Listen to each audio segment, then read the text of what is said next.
I'm Spencer. And I'm Eric. And this is The Itch. Yes! Here we go.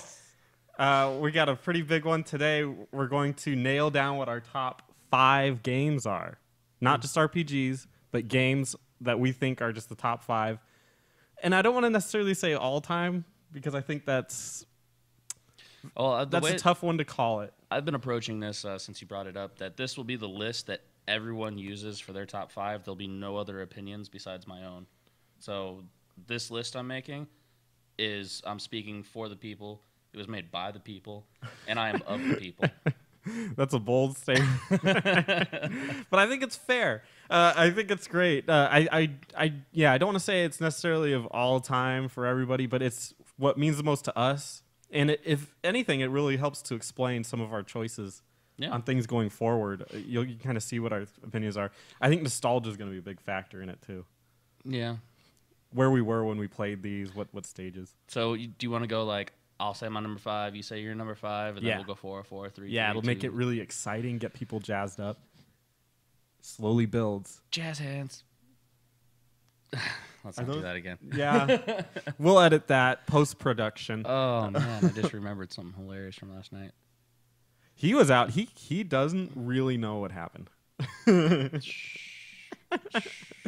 Anyway, if you met me last night, please inform me. Yeah, help him out. In comments below, tell me what I did last night. I myself have been having a pretty busy time right now. Oh yeah, getting a house. Yep. The craziest process. We skipped a week. Sorry, our avid fans. Yes, totally from the depth of my heart. Yeah, I apologize for my unattentiveness to your thoughts and dreams. Yeah, your hunger for gaming interest. But so let's just dive right into this. Yeah, head topic. first. Yep, head first. Swan dive. All right, number 5. Yeah. Number 5 for Spencer is The Last of Us. Anyone? Is that what was that? The Last of Us. It was a PlayStation 3 game. Okay. It is considered by many to be the best game of the current generation. Really? And I would have to agree. Is it on PC? No, I don't think so. No, I don't think I'll get a chance to play it then. I'll let you borrow it if you want. Like borrow my PS3. Play it. Really? Yeah, just for a little bit. Yeah, actually, my brother's supposed to come stay the night. I'll probably see if I can just club him over the head and take his stuff. So That's Last how of Us. Most of us get our consoles. The Last of Us is, I will say it in the simplified term of it's a zombie survival horror game. Okay. Saying that is quite a disservice to it, but that's the general concept of what it is. Like Final Fantasy would be an RPG. This is a zombie survival horror game. Okay. Now, you play as basically one person, but you end up playing as 2 people.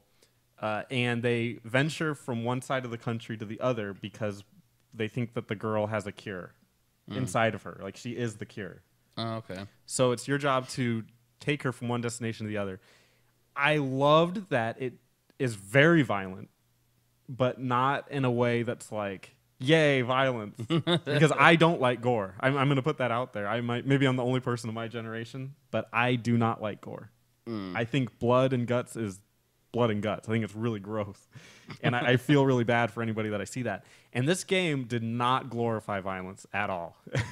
When you killed something, it was disgusting. It was like you could hear teeth ripping through flesh. You could hear when somebody you stab people or infected, as what they call it. They don't really call them zombies. And when it happens, it's hard to look at. And I really like that because it gives you plenty of opportunities not to kill anybody. You can go through it stealthily, which I love doing, and it's so intuitive. And on top of that, I think the main draw is, of course, we're RPG fans. The story was fantastic. It was so good and very sad. I think the intro might have been the saddest introduction to a game I've ever played. So isn't that also a prequel or not prequel? Isn't there also a second one? They're remaking it for the PlayStation 4. Isn't it already out? It might be. The other game I'm talking about. So there's The Last of Us, and then there's God, it looks just like the cover looks like the same thing. The Last of Us and I want to say Beyond something. Beyond Souls or something like that. What's really funny that you mentioned that is that that Beyond Souls or whatever that game's called has Ellen Page in it. The girl in The Last of Us looks a lot like Ellen Page. Oh, They are okay. completely unrelated. Oh, okay. I think they designed it because Juno was a big hit, and the girl has a really foul mouth. Oh, all right. But this game, I would recommend everybody play it if you haven't already. It is mind-blowingly good. I'm not a guy that cries, and I didn't cry in this game, Oh, but okay. it was like I could feel the heartstrings being tugged on a little bit. Very, very good. So I give it that. All right. Also, by the way, the best looking game on the PS3 as well. Really? Absolutely gorgeous. I'm gonna have to check this game out. You're not the first person to tell me that it's in their top 5. Mm-hmm. So then my top 5, my list, my number 5, might be a little shocking because I'm gonna go back a couple consoles here. Most of my games are a couple consoles. I haven't seen anything in the recent Oh, I just remembered a game. I have a new number 1. I just remembered one game.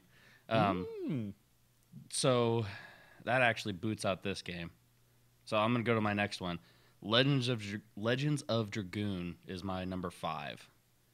I'm playing that right now, and it is very good. Yeah, it is fantastic. Requires a bit of patience. The battles are quite long, but they are strategic. Like you have to play defensively. You have to know when to attack. You have to know when to defend. You have to learn how to do the combat system, which is the additions, which is a timing. It's like a trigger event kind of thing. Like you have to hit X or circle depending on what happens. Circle, it's a counter attack, so the enemy could hit you back and stop your attack. Or most of the time it's just X though. RPG, the story in this game is so awesome.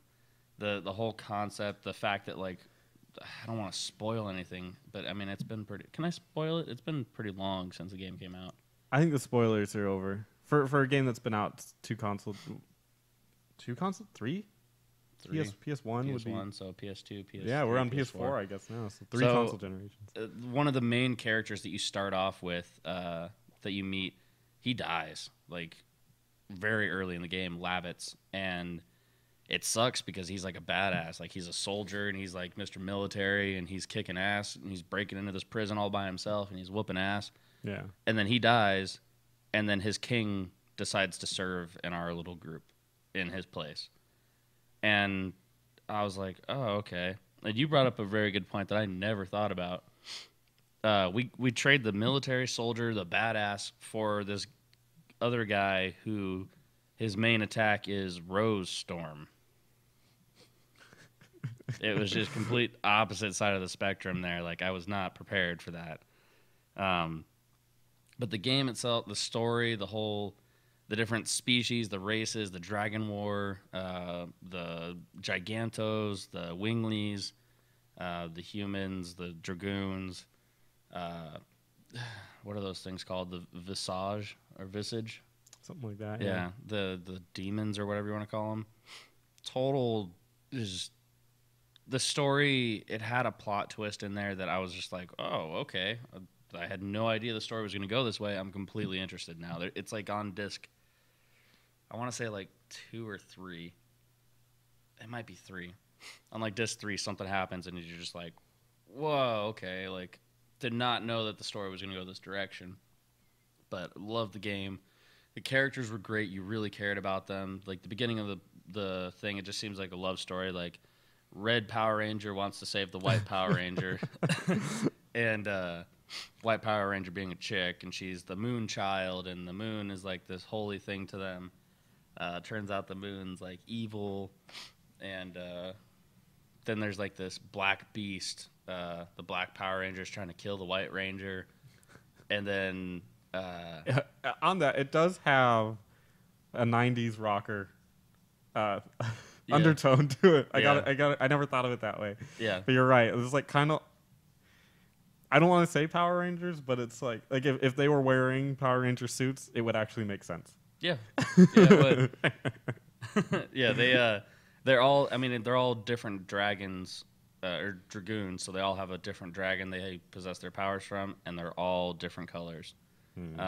You have the white, black, purple, green, red, gold, or yellow. I think that's it, actually. I think I just named them all 7. Anyways, yeah, so you have those guys, and like you end up you're in love with the White Ranger, which is the moon, which is actually evil, but you don't think it is in the beginning. And then the black monster that's trying to save everyone, the Black Ranger, is like your enemy, but she doesn't tell you who she is, so she's your friend, and she doesn't realize that she wants to kill the other person later. Like this whole like just triangle of like, I plan on killing you at some point, but we're building a friendship, so it's going to be really hard for me to do it later. So it's pretty. This story is just very intertwined and really cool. The gameplay's fun. Requires a lot of strategy.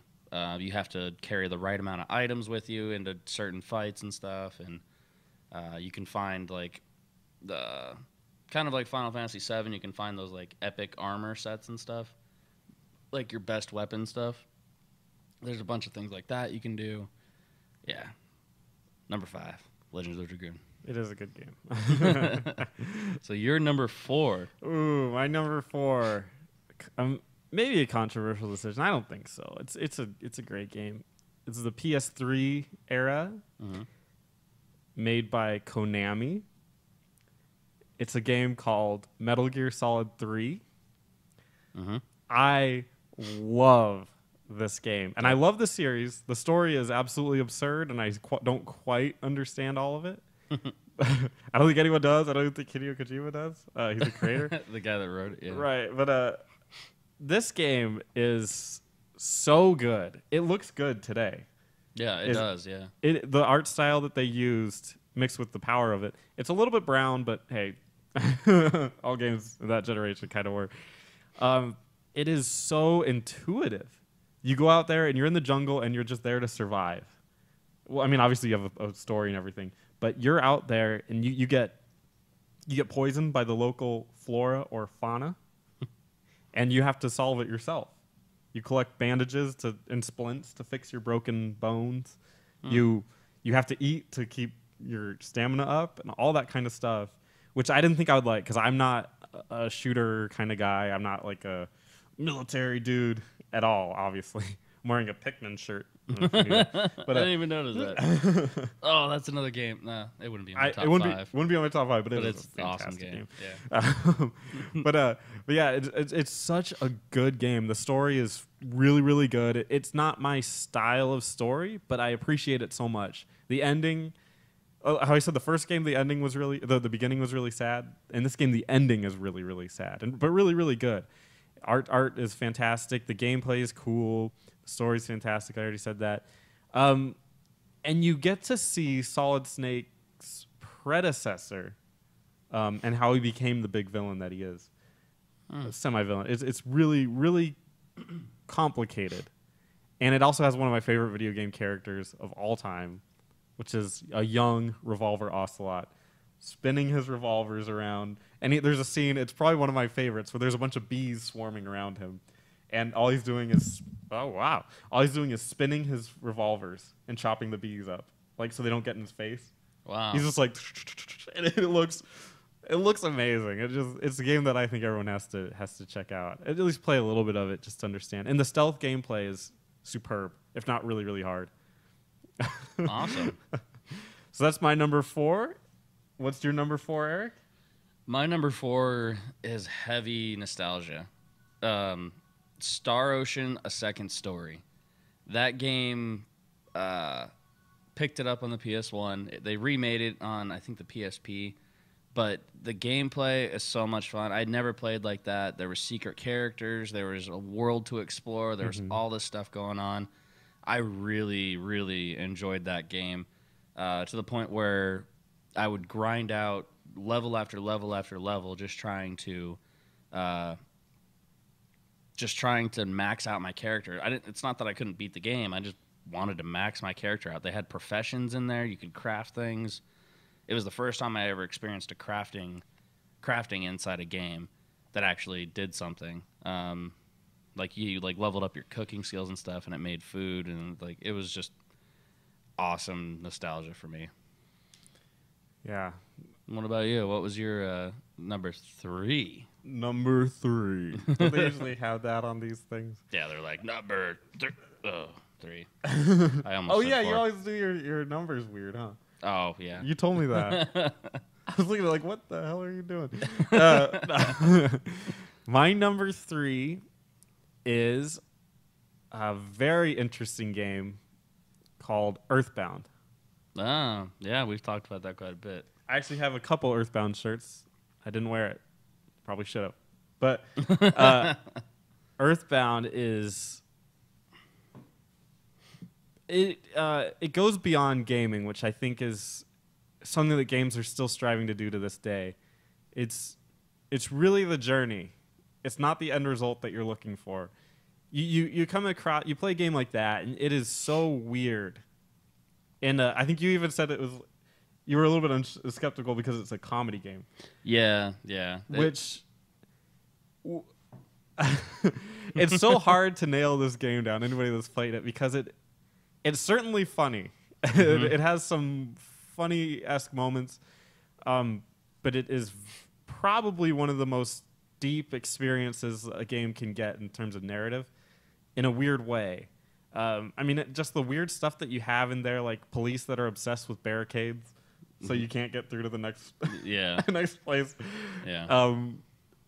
You battle the most random enemies. You'll battle guys on pogo sticks, fungi, little like collections of puke. As you get into that game, to cavemen. You ride on the back of a Loch Ness monster. You go into a pyramid and fight the hieroglyphics. They come out and fight you. It's so random, and it obviously doesn't take a lot of these things seriously. But at the same time, it's from the mind of like an 8-year-old child. Not the game itself, but the game that you're playing is from the point of view of Ness, who's like an 8-year-old kid. And I love that it doesn't go the route. I mean, I love these games where it's like a medieval setting, and you're the chosen one, and you have a sword, and you go out and you do your grand adventure. Yeah. This game, you're an 8-year-old kid who's gonna go find another 8-year-old girl With a baseball bat. Yeah, and he's got a baseball bat, and he just clubs the shit out of things. And he's sort of got some psychic powers, and that's cool. Yeah. And the little touches in this game. Imagine you're out playing. You've played for 20 hours now in the game. Game's maybe 30 hours. It's not terribly long, but you're out playing, and all of a sudden you start missing attacks. And the reason you missed the attacks was because you're homesick and you miss your mom. You literally you have to go to a phone and call your mom. It's little things like that that's so brilliant. Like, you'll never find that in any other game. No. And the ending boss fight is something that games have always strived to do, and I don't think might not ever do again, and definitely haven't before. You get to the end, and unless you really look up a guide, it's kind of hard to do. But you literally talk to yourself to beat the game. And by talk to yourself, I mean you talk to the player. It's that's all I'll say. It's mind-blowing, but it's how it is. It's okay. Interesting. So that's my number 3. Very special game called Earthbound. All right. Oh, and release Mother 3, Nintendo. For the love of God. Release that over here. I've already pirated it, but release it so I can buy it. Eat shit and die, Nintendo. So, where are we at? Number 3 Number for 3 Eric. for me. This game was on the GameCube when I played it. Phantasy Star Online, episodes 1 and 2. I never played episode 2, but I played this game nonstop for like over a year. Never went to episode 2 because I didn't feel like I was done. I felt like I had to beat episode 1 on Ultimate before I could play episode 2. And then the whole PvP aspect, I got into that with a couple of my friends, but the game, just the pet system, loved it. The little mag that follows you and you feed him, and then he goes up levels. He caps out at like 200 or something like that. So you have to like feed him. You had a quantified amount that you could feed him, and then like when you picked your class, you wanted to pick the mag to like support that, but then you also wanted to make sure that he wasn't too heavy into one stat. So then you had multiple mags so that you could balance things out. I had one mag where I had him like straight like level 50 across all the 4 different areas. And then I had another one that was level 200 in strength and level 0 and everything else. Like I went to new levels with this, got all the secret things. It was the most repetitive game I've ever played in my life, but it's what got me into MMOs. That game, the leveling system, the building a character up to the point where nothing could kill him kind of thing. I never experienced that with any other game. And the other concept I found that was fantastic was that I played easy, normal, hard, whatever those things were, and then all of a sudden you hit ultimate or God, whatever it was, and the bosses changed. The world changed. Oh, I didn't know that. Better graphics popped out. Like everything looked different when you went on ultimate. It's like that was the intended game, and it was refreshing because like all the monsters looked different. The bosses, like did you ever play it? Yeah, I did play it quite a bit. So episode 1, that red dragon that you fight, the very first one. Yeah, he's actually an ice dragon in ultimate. Really? Yeah. Oh, I definitely never got to the ultimate mode or whatever. Yeah, there was a ton of things that were different. Historically, too, that's a game, because Sega had pulled out of the console race shortly before that, I'm sure, or well, whenever, the Dreamcast. And they probably worked really hard on that game, like beforehand, and then they're like, well, we don't have a console, and I don't know the timelines or anything, but I'm sure they had a whole plan for that. And they probably just moved it all over to the GameCube, which was a stronger system. Probably, I've heard it's the strongest of the 3. I don't know if that for a fact or anything, but I've heard it was a beast for the time. And so, yeah, they must have, Sega really went all out with that one.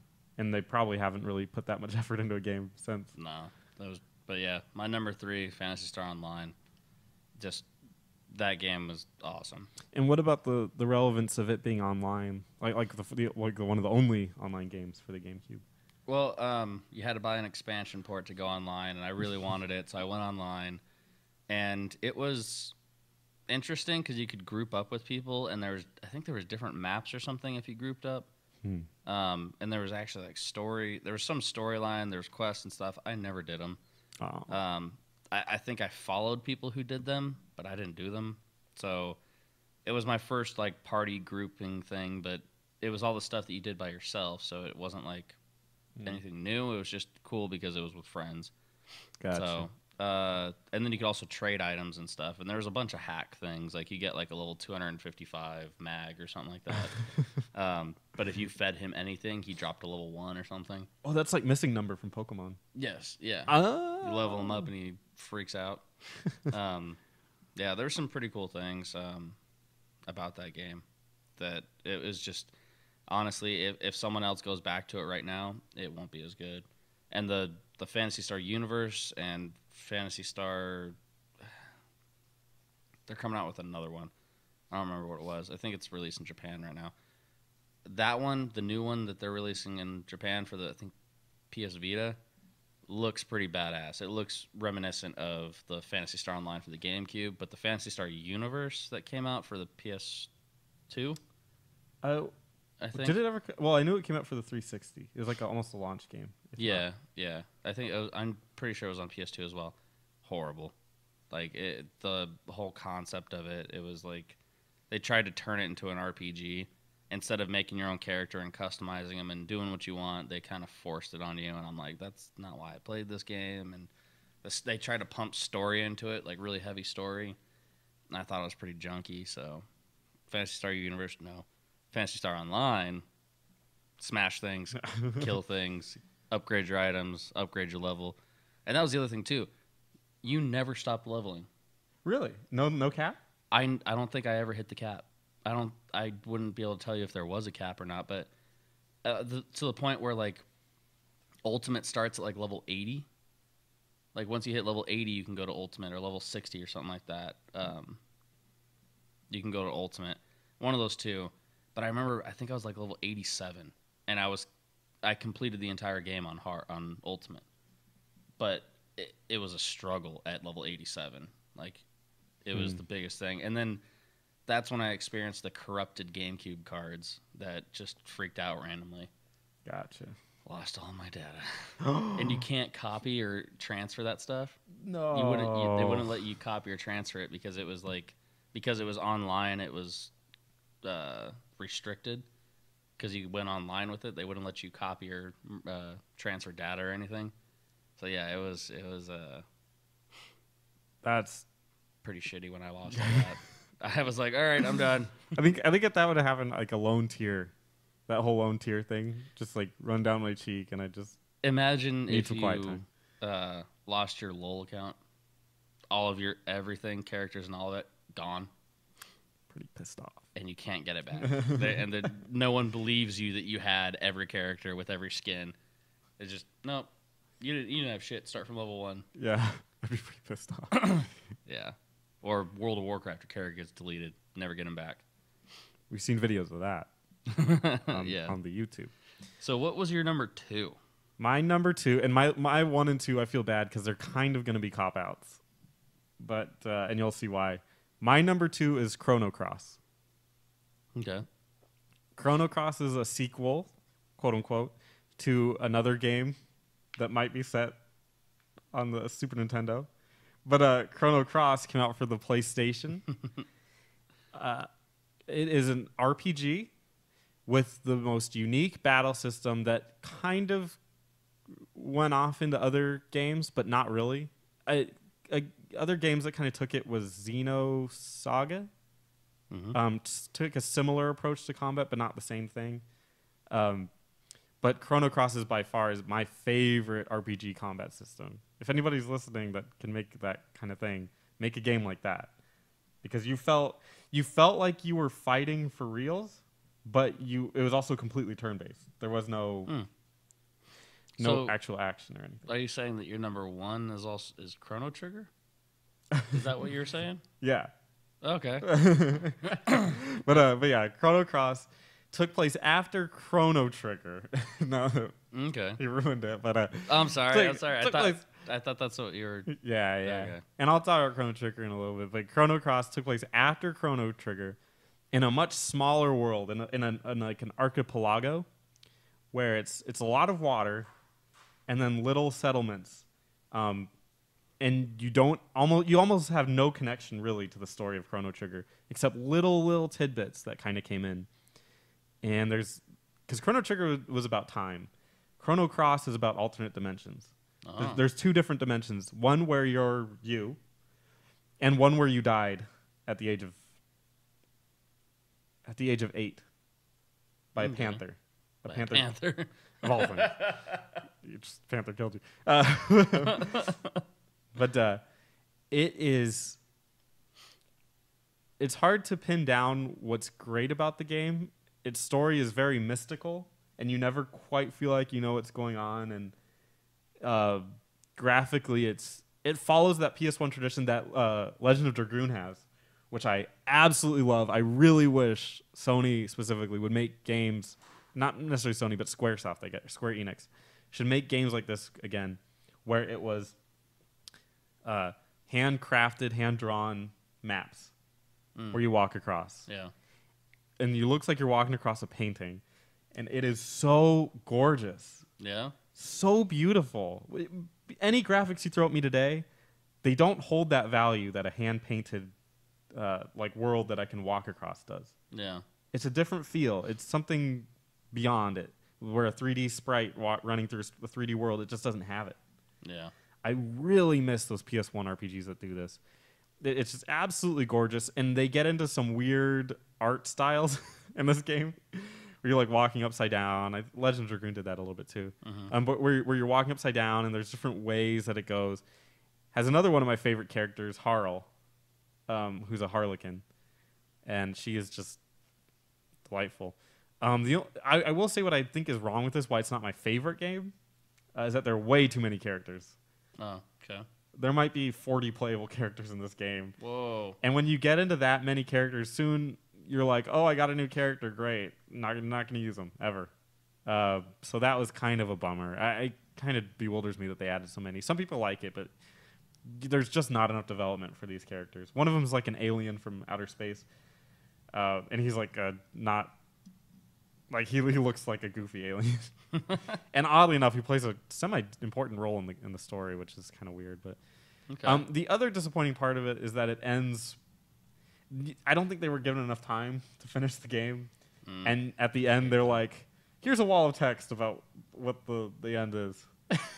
Oh, that sucks. And the characters just read it to you. It's like, oh, and this was this, or this is that, and this is the twist there. This is why this happened. It's like there's no naturalness to it. The last bit of the game is really disappointing, but everything else is fantastic. So that's play 90% of the game and then stop. pretty much. You're like, oh, this is good, and then just wiki it. You'll be happy. So that's my number 2. What's your number 2, Eric? My number 2 sucked. It was the first game that I ever played on ever. Shining Force 2. Ooh. The game for Sega. It's made by the people who made Fire Emblem, and the story, the concept. I learned how to pretty much read. Like, I learned my vocabulary from this game. Wow. Because it was like I think it was like a teenager game, and I was playing it at like 7, I think, 7 or 8, maybe 6. I don't know, somewhere around there. But I had to understand the story and to know where to go, you had to read. So if you didn't, I had to pull out a dictionary, like the actual paper dictionary, because we didn't have internet back then. Right. We had dial-up, and that didn't really count because if mom was on the phone, you're not getting on the internet. So I had to pull out a dictionary to look up these words so that I could understand the story, so that I could then beat the game. It's a strategy game. Oh god, I cannot remember the genre that this is. Tactics. It's tactics. That doesn't sound right to me, but yeah, tactics. We'll just go with it. I'm gonna trust you. So it's a tactics game. You move your pieces around the board. You get to level, I think, 10, and you can promote your characters up, or you can level them to 20 and then promote them. You can get secret characters. You can choose what characters you want to use in battle. Changing your characters around changes your strategies. I loved that game, like, as soon as I started playing it. And also, the big reason why I wanted to play that game is because my uncle played it, and I wanted to be just like my uncle. Had I not been so determined to be like him, I probably would have played, like, Sonic or Mario. But because I was so determined, I ended up falling in love with this game. And to this day, I will still play it. They had a release on the Wii, the Game Boy Advance. They had Shining Force 1 on the Game Boy Advance. But nowadays, they also had Shining Force 3 come out on the Sega Saturn. Lost in time if it was on Sega Saturn. I think it was Sega Saturn. And I never got to play because I never had a Sega Saturn. But I did. Can you get ROMs for Sega Saturn? Yeah. Was that on discs? Yeah. Interesting. Yeah. But Shining Force 2, the story was great. The characters were fun. You could name some of your characters, like some of the secret ones. One of my favorite characters has like 5 health points. Magic attacks would just kill him. Like, he had no magic defense, but he had superb melee defense because he was a giant turtle. Really? He started off as a tiny turtle. He was this tiny little turtle, and he had this metal helmet. And he'd hop over to you and take his helmet off and smack you with it and then put it back on. And that was his attack. But he had like 5 health points, so if any magic attack, like Blaze level 1 or Fireball level 1, but it's called Blaze, would kill you. Like, it would do like 2 damage to anybody else, but it would do like 10 to him. So you had to tactically maneuver him around. But if you leveled him up and you promoted him and stuff, he had the craziest moving range. Like, he could move so fast. Further than the Flyers? Just as far as the Flyers. But obviously on land. Yeah, but on land, yeah. And because of his melee defense, I would literally just throw him a certain direction and use him as bait as long as there's no casters over there, and then bring him back to my wall of people, have him go to the back of the line, and then have my wall of people with my high health, high defense guys up front, my magic casters and archers behind them, and then my healers behind them, and I would just be like, all right, he taunted them all, brought them all, and then I'd kill them all, and then I'd send them off to another group. Same thing over and over. He was playing WoW at 7. Oh. And so let's get into our number 1 here. Okay. You want to? I'll go. Okay. Number 1 for me is the Ratchet and Clank series. Total, like from the rest of my list, does not make sense. But the whole Ratchet and Clank series was just completely fantastic. I loved the humor. I loved the graphics. I loved the quirky guns, the replay value on them all. I support Ratchet and Clank fully. Whatever system they go to, even if they hit Nintendo, I will be all over it. So Ratchet and Clank, I'm all for you guys. Cool. What is your number 1? My number 1 is Chrono Trigger. Oh man, Didn't see that one coming. yeah. This game, you can get it if you want. Yeah, go ahead. We do have the door knocking. Yeah. He'll be back. But Chrono Trigger, if you haven't played Chrono Trigger, get your ass an emulator or get the. I mean, if you could get the DS version. This is such an amazing game. This is the reason I got into RPGs in general. Well, I guess Pokemon would be the reason I got into RPGs, but Chrono Trigger is the reason I was looking for RPGs because it does so much right. This game doesn't do anything wrong. Everything is perfect. The graphics are brought in a new dual layering system to the Super Nintendo that hadn't been seen before. They ended up using it for Final Fantasy VI as well. Yeah. It's a great game. It looks awesome too. There are no random battles.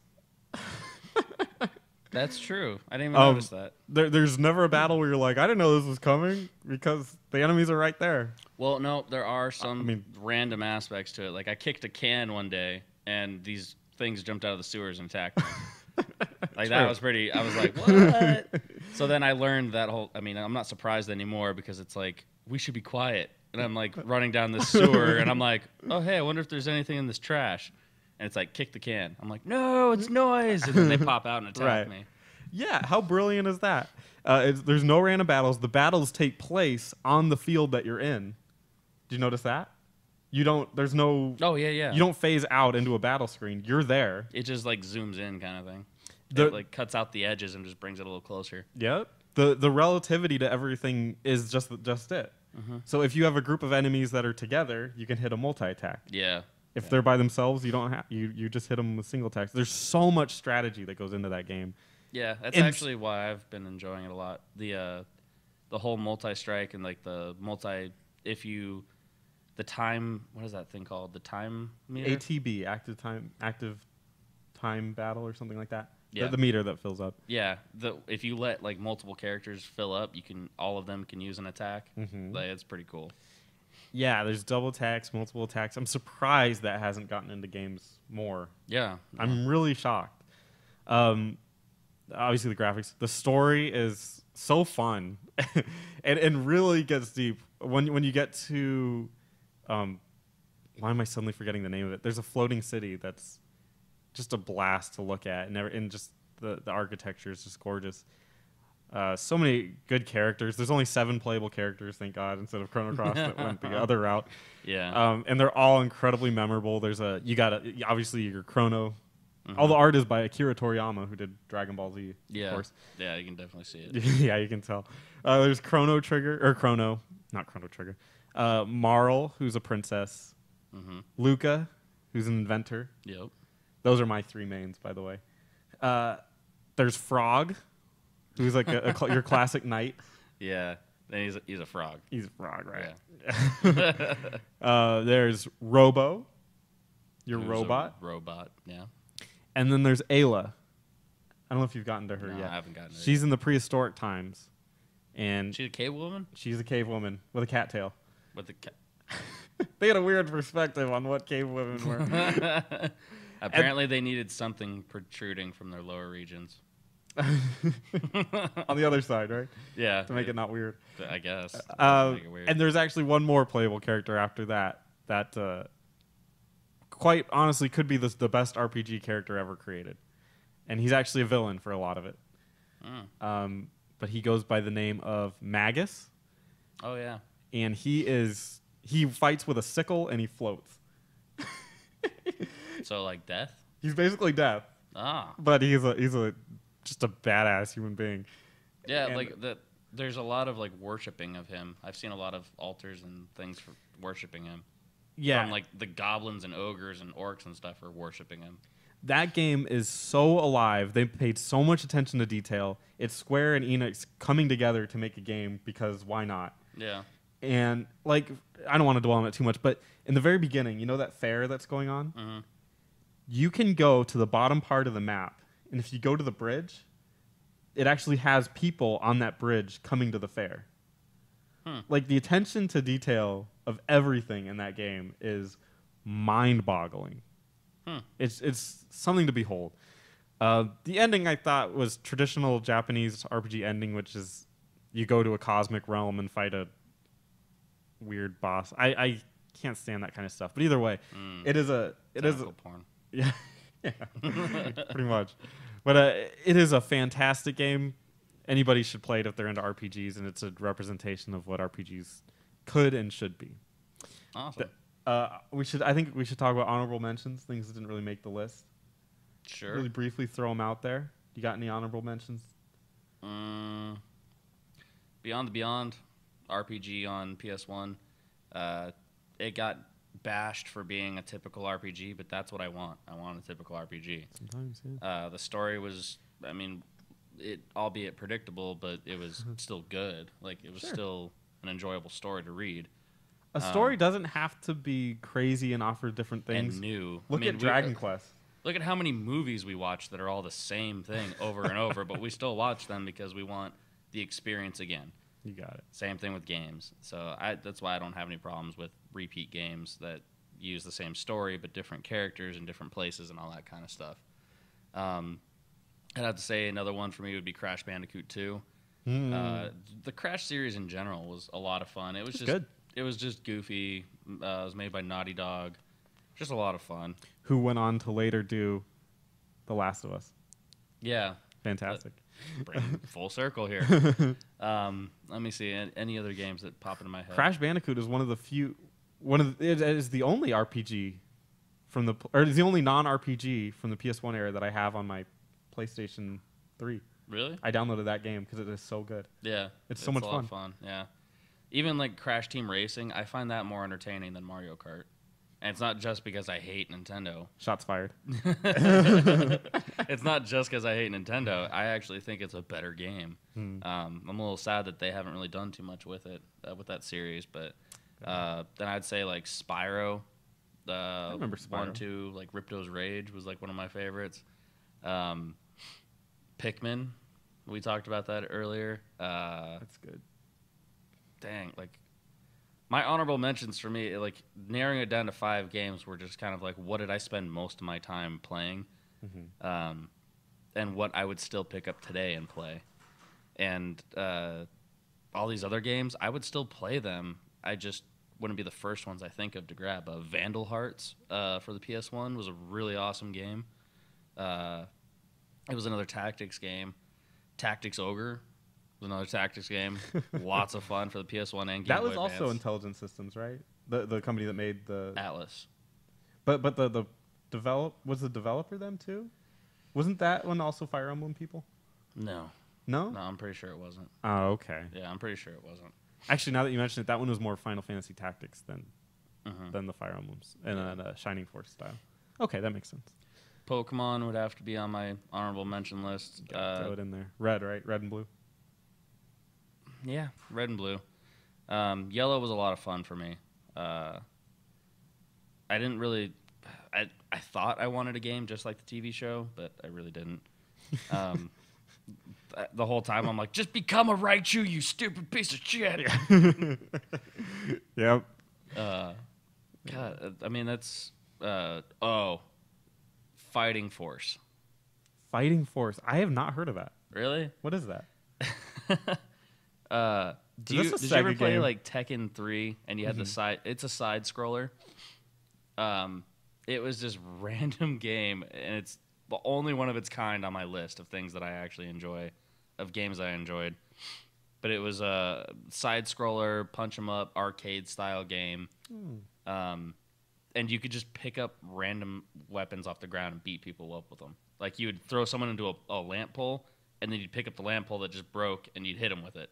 Like it was just weird things like that. Rampage, just destroying buildings as monsters and stuff. Always thought that was fun. And then I just had the other one in my head. My last one.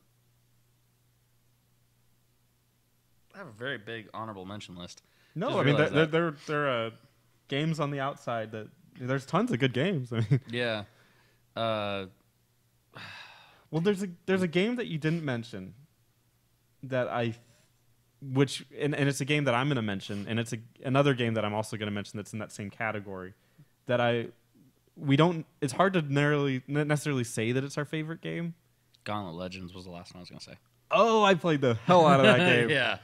Before I knew what Diablo was. Yeah. I loved Gauntlet Legends. But there's a series of games, a genre, I should say, that is hard to say that they're your favorite games because they're different. They're not the games that we're necessarily always talking about, but they're certainly games. And I was surprised you didn't mention it, but I also understand. If you look closely at your monitor, you might know what I'm talking about. There's a game called World of Warcraft, and I understand why you didn't mention it. Yeah. It's not the same thing that we're talking about, I don't think. Yeah, because MMOs are kind of different to me. Like, it's not really a video game. It's not something you play and you beat. Like, there's really no beating World of Warcraft. Like, you can say, like, oh, I beat it on heroic, epic rating, max tier, all this stuff, maxed out my item level. But you didn't really beat it because then there's still pet battles. Then there's still exploring the whole world. Then there's still maxing out your professions. And next month, your game is continuing. Yeah. Whenever the next patch comes out. The patch comes out, or if they tell you, hey, we're really far along on our new expansion, Warlords of Draenor, it comes out in 9 months. Fuck you. Yeah. But yeah, World of Warcraft, this doesn't seem to me like it's nowhere near a console game. And it's the same reason why I didn't mention Final Fantasy XIV. I didn't mention Aeon. I didn't mention Guild Wars. All these MMOs that I've played. Right. WildStar. Actually, you know what? Had I actually given WildStar more time, I would have brought that up today. You would have? I would have, because that game... It's fun. Yeah, that game actually feels like a video game. These other games that I'm talking about, they feel like you're crunching numbers. You're putting in your time. Like, you're punching the clock and all that stuff. Like, it feels like work. Like, certainly, you pick up the game and you go, okay, today I have 3 hours, and in 3 hours I'm going to accomplish X, Y, and Z. That's going to improve my character by 2.8%. Like, I mean, not that I bring out the numbers like that, but you do calculate, like, what's the best use of my time to boost my character, to where WildStar and all these other games we've been talking about are really just fun to play. Like, you just lose yourself in time and just enjoy the game. And that kind of the other game I was going to bring up was a game I've spent a lot of time with. Well, I did spend a lot of time with World of Warcraft back in the Lich King days, but a game called League of Legends. I'm surprised that wasn't in your top 5. Again, I don't necessarily classify it as that kind of thing because how fair is that? It's not really like I mean, obviously, I've spent more time in League of Legends than any other game. True, but there's no like story to it. It's literally just pixels smashing pixels. Right. It's numbers crunching and we're with a team. You're not finishing anything per se. You never stop. I thought it was hilarious when they tried to introduce story to all this. Like, I loved the story element for League of Legends. really, I thought it was it was hilarious. I thought it was brilliant. I thought it was really good, and then they really half-assed it, and then eventually just completely scrapped it. When they were half-assing it, it was embarrassing. Yeah. When they actually had the stories, I actually enjoyed it. I read the little stories that some of the characters were doing. Oh, I read them, but it was just like I didn't care. Like the character was cool, but I didn't care about the world. Yeah, Like when they were like, "Oh, Garen and some other chick are living in the same kingdom." It's like never would have known that. Like I don't have any connection to their world. Don't really give a shit. yeah. I mean, it was kind of random, but yeah, I wouldn't necessarily even put that on my top list of games, just because. And also, it makes me more mad than any other game I've ever played. Maybe that's a passion thing, but Yeah, could be. But my honorable mentions are, I want to say Final Fantasy IX. Yeah. It's definitely up there, but I couldn't put it past a couple other games. Yeah. Dragon Quest VIII was really, really good, but again, I couldn't find myself putting it up there. Yesterday or last week or the week before when we looked that game up, like we were both talking about we're gonna play Dragon Quest VIII because we both really enjoyed that game and we remember it. We had nostalgia for it, and I popped in a couple YouTube videos to remind myself of it because we were gonna talk about it this week. It's so slow. I have determined I hate that game. When I played it as a kid, I thought it was great, but now just watching a YouTube video of some of the story and the dialogue and the graphics and the fighting and just everything about it, I'm like, I don't like you anymore. It's like It's crazy. I can't believe that I ever liked that game as much as I did. I will not say I'm surprised that I liked it. I'm going to say Blasphemy. as much as I did. Like it would have been in my That's top so 10 crazy. back then. Now it's like in my top 100. I've kind of mentioned it before, but the Metal Gear Solid series is fantastic. I put 3 up there, so I thought that kind of encompassed it. But the other ones too. Metal Gear Solid 1 was particularly. I think the cast was the best in Metal Gear Solid 1, and also Otacon pees his pants. Watching that scene is classic. I love it. Other honorable mentions, you mentioned Pikmin. I think that game is so brilliant. And Pikmin 1. Pikmin 2 was mine because it didn't have a time limit. Yeah. Maybe the time limit added something, but Pikmin 2, I just thought it was fantastic. I really want to play Pikmin 3. I know you're absolutely hating on Nintendo, but if I got a Wii U, I'd get Pikmin 3. I thought there were more that would. How are they fire resistant or retardant or The red ones? yeah? Well, yeah. I think the red ones are. I'd have to get a play it again, but it's been so long. No, I meant the console. Oh, the console. Well, I know they last longer than the other guys that make consoles, Sony and Microsoft. So That's true. debatable. No. Other games that Whether were they really should great. last that long. Or not. I'm gonna throw one in there that you might be surprised at. Halo 2. Hate it. I can't stand the Halo series. I loved Halo 2. I played Halo 2 extensively with my friends. I mean, the story I couldn't give a shit about, but the game itself yeah, was I a understand lot of fun. Yeah, I played any FPS like kill like that kind of style. I can understand like enjoying that playing with your friends, but like the story. Oh yeah, why care about the story? And it left you with a cliffhanger. Fuck it. yeah. It's like I play Call of Duty because of the storyline. Well, what I always hear is like I'll talk about how stupid that game is, and then somebody will be like, and I'm like, oh, and the story is completely non-existent, even though they try to put one in, and then they're like, the story, it's not so bad. It's not a bad story. It's pretty good. It's like, no, just don't, just don't even mention it. If they have the standards of there are characters with names and they do things, then yeah, it's not a bad story. Yeah, But I think that is their standard. yeah, that nothing really goes on. Yeah. It's like watching. God, I'm trying to think. Nothing. I got nothing. Yeah. I have no analogy for that. There's no comparison to how bad that story is. It's just awful. Oh, it's like Nintendo. How dare you? Nintendo As a Sega man, I can see where your hate comes from, but I can also see how ignorant it is and misplaced. As a Nintendo man, I love Nintendo up until like a year ago.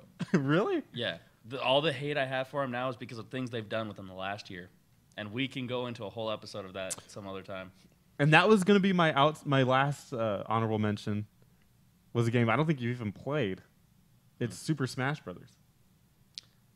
Specifically Melee. The first one is really good, and I'll beat the shit out of you with Ness. I'm really good at the first one, but I actually like the second one more. I've put it in my hand and played like half a match at like GameStop demo kind of thing. Oh, you're missing out. By the way, if I do have a housewarming party, which you're totally invited to, awesome. Obviously, we're friends for now. Okay. I'm actually thinking about getting my friends over, and we're gonna get an N64 and 4 controllers, and we're gonna play Smash Bros all night. Okay. All right. I will.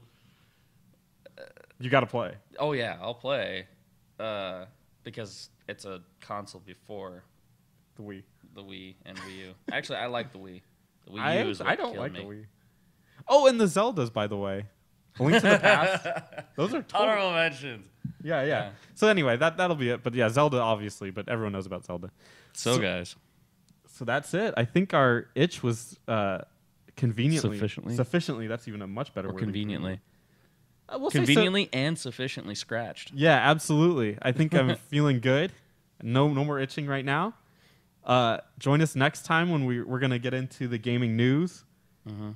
Throw in some segments at you, maybe a review here or there. Can we need to do an entire episode where I get to just rage on Nintendo, and we'll do like the whole like defendant and persecute. Oh wow! Yeah, courtroom about Nintendo. Yeah, you defend. I will defend Nintendo, and I will tear the shit out of them. And I will bring. By the way, I'm a lawyer in my second life, not in this one, but I will bring in facts. the Sims. In the Sims, I'm a lawyer. I will bring facts. I will bring figures. I will debate you tooth and nail about why Nintendo's great. All right. All right. I'll see you next time. You don't cry when you lose, right? I do. Oh. All right. I'll bring some tissues.